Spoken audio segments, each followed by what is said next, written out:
朋友们，你是不是也常在深夜打开冰箱觅食，看着那些用保鲜膜包得严严实实的剩菜剩饭，心里是不是有点小骄傲，觉得自己超会过日子？每一份剩菜都像是我们对抗浪费的勋章，满满的珍惜粮食的仪式感。我们还细心地把它们分类放进冰箱，想着明天热一热，又能美美地吃一顿。是不是觉得超有规划？热一热就是一盘新菜，完美。这简直是我们骨子里勤俭节约的优良传统，更是生活智慧的硬核体现。但你绝对想不到，这个我们习以为常的剩菜哲学，这份勤俭美德，可能正在悄悄威胁你和家人的健康。它就像一颗隐形的健康炸弹，随时可能在你体内引爆。你以为的节约，可能是在拿全家人的身体健康开玩笑。这可不是我在吓唬你，也不是为了制造焦虑，而是每天都在我们身边真实上演的健康危机。这些让人惋惜的悲剧，触目惊心。今天就让我来彻底揭秘、撕开这些伪装成家常便饭的健康杀手。这些隐形的饮食地雷，我将为你独家曝光。由多位消化科大咖医生和食品安全专家联手整理，权威认证的6大隔夜菜黑名单。看完这篇文章，你将秒懂如何分辨哪些剩菜是大忌，还能学会科学处理剩菜的正确姿势，从此把食物中毒的风险拒之门外，守护你和家人的健康防线。在进入正题之前，如果你关心自己和家人的健康，赶紧点赞、关注，再把提醒打开，这样就不会错过任何一条救命的健康干货。如果你吃剩菜后拉过肚子、胃不舒服，请在评论区分享你的经历。有任何关于饮食安全的疑问，也欢迎留言，我会尽力帮你解答。废话不多说，咱们直接开干。从危险指数第6名开始，一路倒数揭晓，直到那个让人闻风丧胆的头号杀手。睁大眼睛看仔细了，检查一下你家冰箱是不是正藏着这些危险的隐形炸弹。危险指数第6名，隔夜土豆。不管是红烧土豆、土豆泥，还是你爱吃的土豆炖牛肉，很多人觉得土豆是主食，实惠又抗饿，隔夜再吃味道还挺香。但这想法大错特错。土豆，尤其是煮熟的土豆，简直是细菌的天堂，尤其是芽孢杆菌的5星级酒店。这细菌本身不吓人，但它繁殖时会分泌一种超顽强的毒素，耐高温，就算你第2天用大火煮沸，细菌死了，毒素却像个幽灵一样赖在菜里，高温也拿它没办法。曾有个年轻人为了省事，连吃3天自己做的隔夜土豆泥，结果得了急性胃炎，上吐下泻，在医院躺了整整1周。他怎么也想不通，明明加热到滚烫，怎么会中毒？这就是被土豆里的隐形毒素坑了。所以，像土豆这种淀粉大户，最好现做现吃，吃多少做多少，别让剩菜害了你的胃。危险指数第5名，隔夜菌菇汤。天气转凉，谁不爱煲一锅热腾腾的菌菇鸡汤或者排骨汤，一锅能喝好几天，暖身又滋补，感觉超养胃。但这锅汤一旦隔夜，可能就变成毒汤了。不管是香菇、金针菇还是平菇，它们富含蛋白质和多糖，经过长时间炖煮，营养全跑进汤里，这对细菌来说简直是米其林级别的自助餐。尤其在室温下放1夜，细菌会疯狂繁殖，像开了个细菌派对。更别提有些菌菇天生带点复杂生物碱，隔夜后可能生成更多有害物质。你以为喝的是营养汤，实际上可能是细菌的培养液。第2天再加热，虽然能干掉部分细菌，但汤的口感和安全系数已经崩盘。最靠谱的做法是喝多少煲多少，剩下的汤趁热用干净勺子装进密封盒，赶紧扔进冰箱冷藏，而且必须在24小时内煮沸吃完。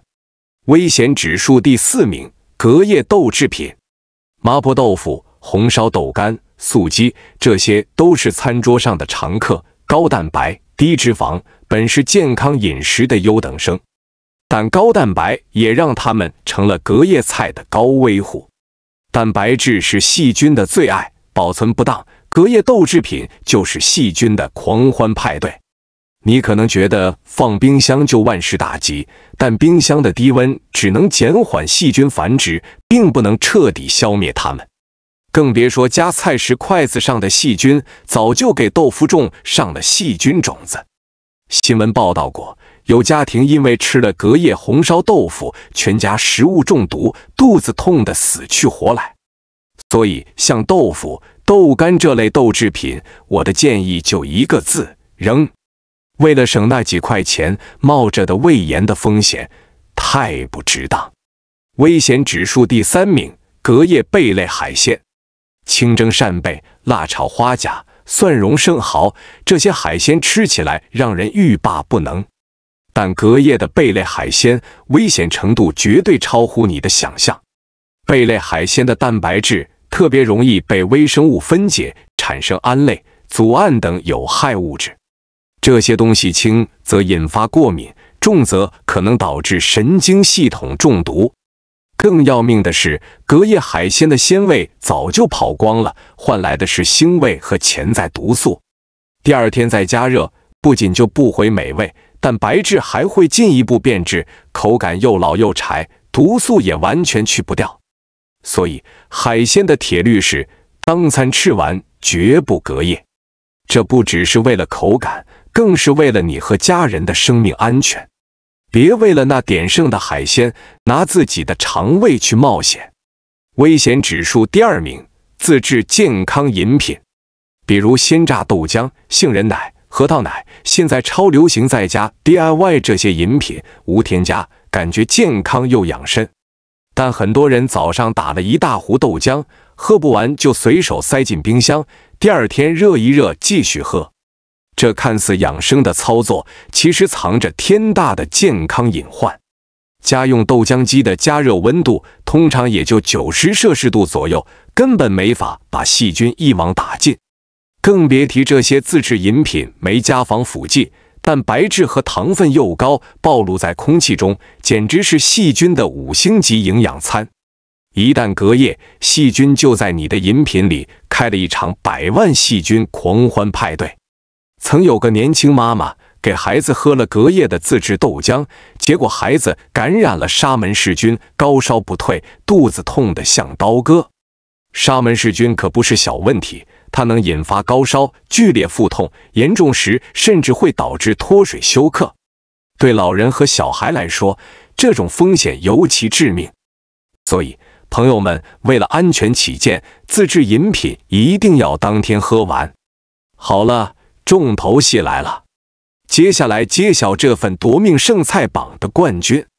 它是我们厨房里最常见的食材，却也最容易被忽视，一旦出事，毒性猛到炸裂，后果超级严重。它就是泡发过久的木耳和银耳。注意，这里不是简单的隔夜问题，而是泡发时间惹的祸。木耳、银耳本身是养生的好食材，我们华人餐桌上少不了它们。但如果在室温下泡发太久，比如超过4-5个小时，尤其在湿热的环境里，它们可能被一种超级细菌椰毒假单胞菌污染。这细菌本身不吓人，但它分泌的毒素米酵菌酸简直是毒王级别的存在。这名字你可能没听过，但一定要记住，因为它超级致命。米酵菌酸中毒来势汹汹，像海啸一样摧毁你的肝脏、大脑和肾脏。更恐怖的是，它的死亡率高达40%到100%。目前全球医学界对它没有任何特效解药。高雄就发生过这样的悲剧，一家人因为吃了泡了2天的黑木耳，全家中毒，多人肝功能衰竭，最终酿成无法挽回的惨剧。这样的新闻每隔一段时间就上演一次。最要命的是，米酵菌酸毒素超级耐高温，开水煮、热油炒，甚至炖上几个小时都干不掉它。一旦它在木耳里生成，这碗菜就成了名副其实的夺命杀器。所以木耳、银耳的处理要格外小心，用干净冷水泡发，时间绝不能超过4小时。如果需要泡久一点，必须放冰箱冷藏室泡。一旦闻到异味或摸起来黏糊糊，立刻扔掉，别犹豫。这不是省钱的问题，是在救命。大家可能心里犯嘀咕，是不是所有剩菜都不能碰了？其实也不是绝对的，像丝瓜、冬瓜这类瓜果蔬菜，或者红烧肉、炖肉，因为亚硝酸盐含量低，又经过长时间炖煮，食材内部相对干净，隔夜的风险确实小一些。但小风险不等于没风险，我们还是不建议经常吃剩菜。那如果真有剩菜，该怎么科学处理，把风险降到最低呢？我直接教你剩菜处理3板斧，简单好用，关键能救命。第一板斧，源头把控，做饭前估算好家人的饭量，吃多少做多少，从源头杜绝剩菜。第二板斧，储存讲究，如果真有剩菜，别直接把吃过的盘子塞冰箱，盘子上沾满了口水细菌。正确做法是，趁菜还热，用干净的筷子或勺子，把菜装进密封的玻璃保鲜盒，盖紧盖子，赶紧放进冰箱冷藏。热的时候密封，还能利用热气排出盒内空气，形成微负压，有效抑制细菌滋生。第三板斧，加热彻底，剩菜从冰箱拿出来，千万别直接吃，也别用微波炉随便转2下。必须加热到100摄氏度，也就是完全沸腾，最好保持沸腾3分钟以上，确保干掉大部分致病菌。但我得再次大声提醒，对于前面提到的绿叶菜和泡发食材，加热解决不了亚硝酸盐和米酵菌酸的问题。所以分类处理、区别对待，才是现代家庭的健康智慧。听听急诊医生的忠告，我行医这么多年，见过太多因为剩菜进医院的病人。治一次急性胃炎的医药费，够你买好几斤新鲜蔬菜和肉了。为了省那点钱，搭上健康，这才是最蠢的浪费。最后特别提醒，如果你家有老人、小孩、孕妇或者有糖尿病、肝病的朋友，对所有隔夜菜都要更严格。原则就一个，坚决不吃。因为这些人群的胃功能和免疫力较弱，孕妇的健康还关系到下一代。糖尿病和肝病患者的代谢能力差，同样一份剩菜，健康成年人可能只是拉肚子，但对他们来说，可能引发严重后果，甚至致命。勤俭节约是我们的传统美德，值得骄傲，但时代变了，我们的健康观念也要升级。